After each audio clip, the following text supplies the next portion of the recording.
ìwọ tó bá jẹ́ ọmọ Yorùbá, ìwọ tó jẹ́ ọmọ Yorùbá nìkan ni o, wá wo nǹkan tí òyìnbó yìí ṣe. Ìwọ fún rẹ̀ wá wò. Ọmọ Yorùbá ni o, tàbí o fẹ́ràn Yorùbá, jọ wá gbọ́ àwọn ọ̀rọ̀ tí òyìnbó sọ. Òyìnbó ni o. Kí lẹ ṣe rò pé àwa ọmọ Yorùbá ẹ̀sìn tí àwọn bàbá wa ń ṣe, wọ́n lo ẹ̀sìn ìlú bòmíì, wọ́n pè ní ẹ̀sìn ìgbàgbọ́. Wọ́n wá mú ẹ̀sìn ilé tiwa, wọ́n sọ pé ẹ̀sìn ìbílẹ̀.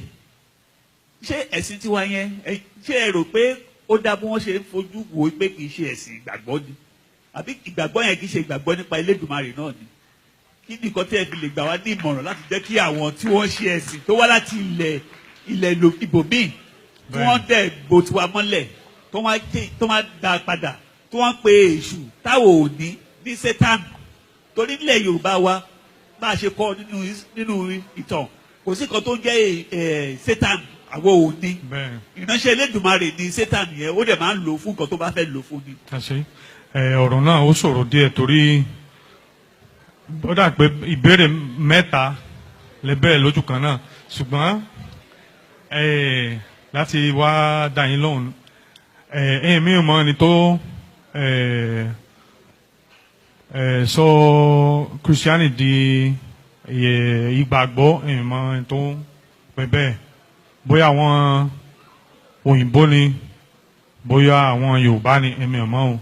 Ẹni tí mo lè sọ ni pé nínú ẹ̀sìn òrìṣà, ẹ̀sìn àbáláyé, a ní gbàgbọ́ nípa Elédùmarè tàbí òrìṣà, a ní ìgbọ́kànlé. So ó yàtọ̀ sí ìgbàgbọ́.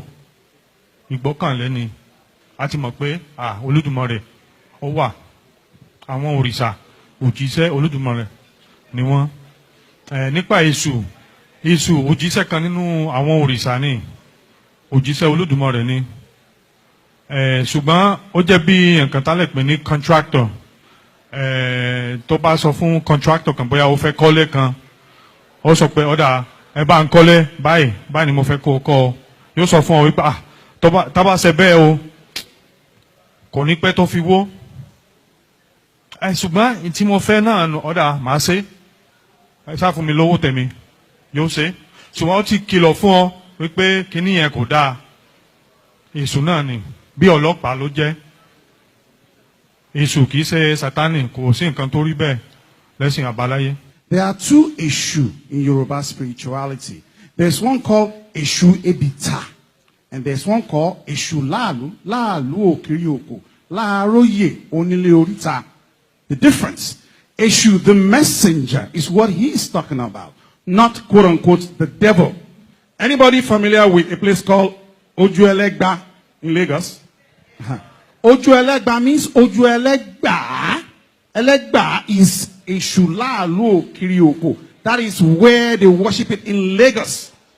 Before the colonial era and a lot of Yoruba towns stopped that worship of Eshu. It's not the devil that is being worshipped. I just want to make that clarification. Next question. Àwọn òbí kan wà tí wọ́n bí nílẹ̀ Yorùbá, tí wọ́n wá sílùú òyìnbó, tí wọ́n bímọ síbí, tí wọ́n fi èdè Yorùbá, tí wọ́n fi Yorùbá, ìbílẹ̀ Yorùbá, tí wọ́n fi kọ́ ọmọ wọn láti kékeré. Ìmọ̀ràn wo ni ẹ lè fi yé lè fún àwọn òbí náà láti jẹ́ kó mọ̀ pé kò sí ní èdè wa, ó ṣe pàtàkì nínú ayé àwa ọmọ wọn, because a lè má nídìí ẹ̀, a lè má nídìí ẹ̀ ní ìsìn, àmọ́ tó bá dọjọ́ iwájú a máa ní ìwúlò náà, because àwọn náà a máa bímọ tiwa tí àwọn òbí wa ò bá fi kọ́ wa láti lẹ̀, tá bá máa dàgbà a máa gbàgbé ẹ̀ ni. Ìkejì ni pé kí ló mú yín pàtó tẹ́fi ní Yorùbá yìí ni mo fẹ́ kó, mo fẹ́ mọ̀ túmọ̀, mo fẹ́ mọ̀ gbogbo nǹkan pa ẹ̀. Bóyá ìdáhùn mi yóò dáhùn sí àwọn ìbéèrè méjì tẹ́sẹ̀sẹ̀ béèrè yìí. Ṣe rí àwọn ẹbí mi wọ́n wá láti Puerto Rico, so láti kékeré mo ti ń gbọ́ Spanish àti Gẹ̀ẹ́sì nínú ilé. Nísìnyí mo wá gbọ́ èdè mẹ́rin, Portuguese àti Yorùbá. Ìyẹn gbọ́ Yorùbá tó Gẹ̀ẹ́sì o, ṣùgbọ́n mo rò pé bóyá mo gbìyànjú díẹ̀. Àwọn ọmọ kéékèèké ló ṣe kókó ká kọ́ wọn torí ọpọlọ wọn ọpọlọ wọn wọ́n lè gba èdèkédè tó bá wà yóò sọ tá bá ti dàgbà yóò sọ̀rọ̀ díẹ̀ fún wa ṣùgbọ́n ọmọ kéékèèké bí mo sì gbọ́ èdè mẹ́rin ìyẹn lè gbọ́ èdè mẹ́fà mẹ́wàá àti jù bẹ́ẹ̀ lọ nǹkan tí mo rí ni pé àwọn cartoons nǹkan tá ń pè ní àwọn àwòrán tá ń pè ní cartoons ìmọ̀ bóyá ó ní ọ̀rọ̀ kan ní èdè Yorùbá fún cartoons tó bá wà kẹ́ sọ fún mi ìmọ̀ ìgbọ́rí ṣùgbọ́n cartoons ó ṣe pàtàkì tó ó máa ń jẹ́ bí nǹkan tí ó máa ń jọ wọ́n lójú yóò sì máa wò wọ́n ò ní fẹ́ dìde láti ibi tí wọ́n wà so cartoons ó ṣe kókó láti fi kọ́ àwọn ọmọ wa nípa èdè Yorùbá pàápàá jùlọ gbogbo nǹkan tá a pè ní àṣà. téèyàn bá kú ní California tó bá ṣe díẹ̀ wọ́n ní wọ́n rí ẹni yẹn ní Maryland. nǹkan tá a pè ní àkúdà ni. ṣé òtítọ́ ni àbí kò rí bẹ́ẹ̀.